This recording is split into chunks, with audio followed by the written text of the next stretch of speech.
Before you begin looking for employees, create a new employee packet that consists of an employee contract, a W-4 form, an I-9 form, a list of documents you need from them, and an employee handbook, and also any other documents that your specific state requires. All this might seem way too formal for a simple food truck job, but the more formal and professional of an image you put forth, the more your employees will take this job seriously. You also want to avoid any arguments down the line regarding misunderstandings about the job, the pay structure, etc. So let's start with the employee contract. It's always a good idea to work with a lawyer or someone from the Department of Labor when drafting a work contract. However, you'll want to have a few general ideas fleshed out before you contact a professional to speed up the process. I would include the following. Number one, compensation. Do you pay weekly or bi-weekly? You should check your state's regulations on this because some places mandate that employees get paid every week by a certain day. Direct deposit, check, cash. If your accountant doesn't charge extra, I would go with direct deposit because it makes your life so much easier. Some employees will tell you that they don't have a bank account, so they can't receive a direct deposit. In that case, you can offer to pay them by check,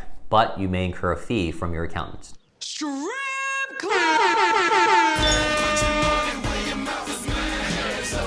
You might also have some employees ask if you can put money onto a prepaid debit card. I would avoid doing this at all costs because a lot of times the card isn't directly linked to that employee and it may cause problems in the future. Take my word on this. I've gone through this drama with 2 separate employees in the past. Checks are the second best option because although there's a clear paper trail, checks can get lost or stolen. If so, you'll have to pay a fee to have a new check made and to cancel the original. Cash is the least favorable option because like checks, they can get lost or stolen, but also because there's no paper trail. So they have to have employees sign each time they get paid. But be warned, even if an employee signs that they got paid a certain amount, there's a chance that at one point he may come back to you and say that you miscounted the money and it becomes a he said, she said situation. Where's my money? You gonna give me my money? Where's my money, man? Also, you'll have to distribute all the cash yourself since accountants don't deal with employee cash payments. Also, how are tips calculated? Will you be giving tips to new employees? Do part-time employees get the same amount of tips as full-time employees? Tip distribution varies from truck to truck, so my advice is to go with whichever option you think is the fairest to all your employees. For example, I believe that the owner should never take any tips, no matter how much they work on the truck. Wow, $10 tip. Yeah. That's nice. For you? Of course, yeah. Why not? Do you think the girls deserve some tips tonight? No. Sir, the tip that you left, the young lady server, the owner takes the tips. That's horrible. Don't be like that guy. Also, I would not give tips to any new employees for at least the first week. They'll be slower and not as efficient as your other veteran employees. What happens if payday is a holiday? Banks and many businesses are closed on federal holidays, so any direct deposit or check payments will be delayed until the next business day.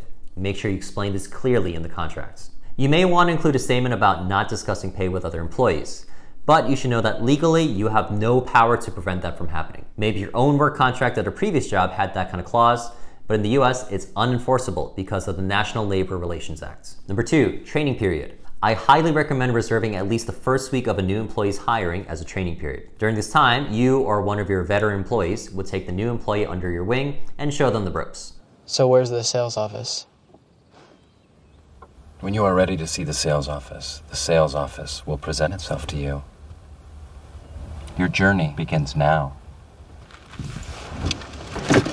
This means that they may be asked to perform a lot of different duties before you give them a specialization. The employee would not be entitled to tips, as I explained in the previous section. Some truck owners actually reduce new employee salaries during the training period, but unless it's still at minimum wage or higher, don't do it. It's completely illegal and just morally wrong. Number 3, work duties. What are the work days, hours, and locations? If it's difficult to make an exact schedule, you can state a time range, something like anytime between 9 a.m. until 6 p.m. However, I would try as much as possible to provide a consistent schedule. After the employee's first few weeks, you should be able to know the exact days and times you'll need them. Write all of the physical duties they may be asked to perform. The list might be long, but it's better to be over-prepared than under-prepared. For example, let's say you simply write that they'll be asked to prepare food and serve to customers. One day you ask them to move a bag of rice onto the truck, and they become injured because it was too heavy for them. Say that to anybody, not just you. Ow! You all right? Oh, my back! They can sue you for breach of contract because nowhere on their contract did it state that they would need to move heavy bags of rice. Now, this doesn't mean you need to write out literally every tiny detail of the job. Instead, you can include statements like, may be asked to lift or move objects weighing up to 50 pounds, or may be asked to operate cooking equipment that can cause physical harm if not operated correctly. Number 4, conditions for termination. If you draft an at-will contract, it means you can fire any employee at any time without giving any reason. It also means that they can quit any time without reason. The 2-week notice requirement is not a legal state or federal requirement. Number 5, vacation policy. I get 10 vacation days a year, and I try to hold off taking them for as long as possible. And this year I got to the 3rd week in January. For Yumpling, my partners and I implemented a bunch of different vacation policies in the early stages of our business. It was a painful kind of trial and error process, but eventually we settled on our current policy, which has been in place for over a year with great results. We allow all employees as much unpaid vacation time as they want, as long as someone else hasn't already requested those days off. We place all requested vacation days on a shared calendar, which everyone has access to. We also reserve the right to refuse any vacation days for any reason, but 99% of the time, we'll grant it. This might seem crazy to a lot of truck owners who may be thinking, when do people work? well, if you think about it, people only go on vacation when they can afford to. And since the vacation is unpaid, an employee who takes a lot of vacation days will basically be broke. Also, if you've hired someone who takes multiple vacation days every month, you've probably hired the wrong person. Our truck is a very tough, very fast-paced environment. Any employee who makes it past the training period is a hard worker. Therefore, when we put this vacation policy in place, we trusted them not to abuse it. And so far, hasn't caused any major problems. Number 6, sick leave policy. Can you send the employee home if you suspect that he's sick? Ron, you've been sweating in here all day. Are you drinking any fluids? Yes, plenty. No, you need to drink water. Usually I take it neat, but I will make an exception in the name of health.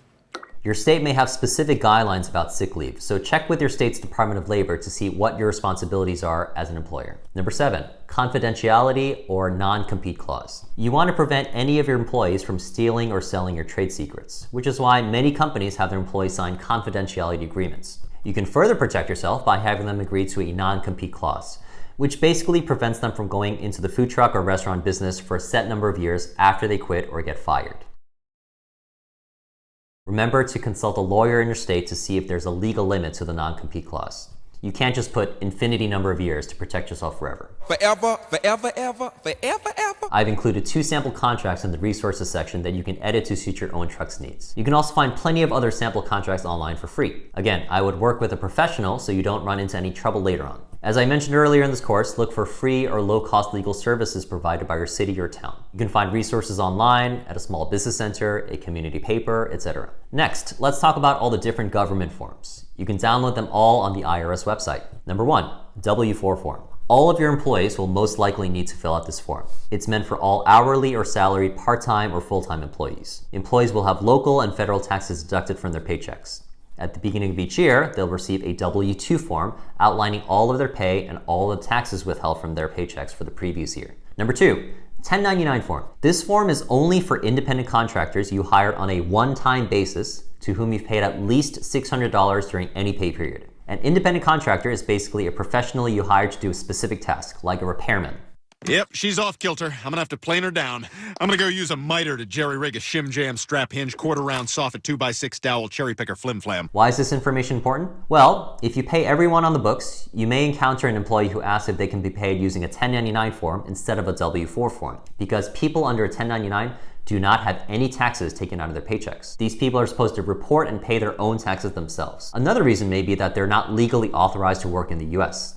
In this case, they wouldn't be eligible to be a W-4 employee anyway. I strongly recommend that you don't try to game the system and give your employees a 1099 form. You take on all the risk if you get audited by the Labor Department or the IRS. And when they determine that the people you paid under the 1099 should have been W-4 employees, you'll have to pay back taxes and a penalty. Number 3, I-9 form. This form is to verify that the employee is legally authorized to work in the US. Okay, if you had a friend who worked at Mega Hardware, how would you get him fired? You asking for papers? Third, you'll need to provide employees a list of documents you need from them before you can process their pay. Most likely, your accountant will require copies of their license or passport, social security card, and direct deposit information.